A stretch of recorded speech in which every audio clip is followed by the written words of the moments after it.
సాక్షి మీడియాలో ఇష్టానుసారంగా ఎవరు పడితే వాళ్ళు వచ్చేసి డిబేట్లు పెడుతూ మరి వాళ్ళకి పేటీఎం బ్యాచ్ లాగా డబ్బులు వస్తాయి అనుకుంటున్నారో లేదా వాళ్ళకి ఇంకా పదవులు వస్తాయి అనుకున్నారు. ఆల్రెడీ జగన్మోహన్ రెడ్డినే వాళ్ళ ఓట్లతో సమాధానం చెప్పి ఇంట్లో కూర్చోబెట్టారు ప్రజలు.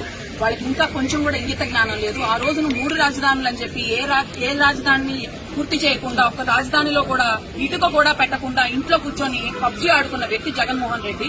అలాంటి వ్యక్తి ఈ రోజున రాజధాని డెవలప్ అవుతుందని చెప్పేసి ఇంకా డెవలప్ అవుతే అతనికి ఇంకా అంధకారంలోకి వెళ్ళిపోతాడని చెప్పేసి పగతో కక్షతో మరి ఆయన అన్నం తింటున్నాడో లేకపోతే విషం తింటున్నాడో అర్థం కాని పరిస్థితి అన్నమాట. ఈ రోజున ఆయన ఇంకా దిగజారుతున్నాడు. మహిళల్ని ఆయన ఒకటే అన్నాడు ఆ రోజున పాదయాత్ర చేస్తూ, మరి అది ఆ పాదయాత్ర ముద్రయాత్ర తెలియదు కానీ ఆ రోజున ఆయన చెప్పిన మాట ఏంటంటే మీ ఇంట్లో నేను అన్న తమ్ముడిని మీ పిల్లలకి మేనమావుని అని చెప్పాడు. అదే ఆడవాళ్ళని ఈ రోజున ఇంత కించపరుస్తూ మాట్లాడుతుంటే జగన్మోహన్ రెడ్డి గారు మరి ఆయన న్యూస్ ఛానల్లో వస్తుంటే కూడా ఆయన స్పందించలేదు.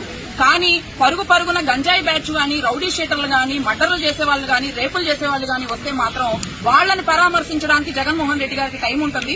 ఆ రోజున ఆయన 2019లో గెలిచినప్పుడు మహిళల ఓట్లు ఏమీ ఆయనకు పడలేదా? పడితేనే కదా 151 సీట్లు వచ్చి గెలిచారు ఆయన మరి ఈ రోజున మహిళల మీద ఇంత అసభ్యకరంగా ఆయన సొంత ఛానల్లో ఆయన సొంత భార్య ఒక సీఈఓగా ఉన్నప్పుడు ఆయన గాని ఆయన భార్య గాని ఎవరు స్పందించకపోవడం అనేది చాలా హాస్యాస్పదంగా ఉందన్నమాట. ఎందుకు స్పందించడం అంటే తన సొంత తల్లి తన కళ్ల ముందు రాజీనామా చేస్తే కూడా స్పందించిన వ్యక్తి బయట మహిళల గురించి స్పందిస్తారు అని అనుకోవడం మన వెర్రితనం. ఇంకోటి ఏంటంటే జగన్మోహన్ రెడ్డి గారు నిన్న కొమ్మినేని గారిని అరెస్ట్ చేస్తే ఆయన మాట్లాడుతున్నారు ఈ వయసులో నన్ను ఇంతమంది వచ్చి అరెస్ట్ చేసి ఈడ్చుకెళ్తున్నారని.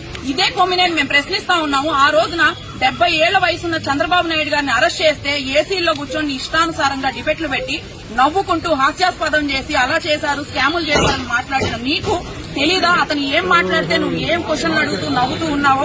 కాబట్టి వీళ్ళందరి మీద తక్షణమే చర్యలు తీసుకోవాలి. చర్యలు తీసుకోవడం కాదు, వీళ్ళకి ఇచ్చే శిక్ష ఎలా ఉండాలి అనంటే ఇంకెవరైనా ఆ రాజధాని గురించి గాని మహిళల గురించి గాని ఆంధ్ర రాష్ట్ర ప్రజల గురించి గాని మాట్లాడితే వాళ్ళకి అదొక హెచ్చరికలాగా ఉండాలి. అలాంటి శిక్ష వీళ్ళకి వేయాలని చెప్పేసి మేము డిమాండ్ చేస్తా ఉన్నాం.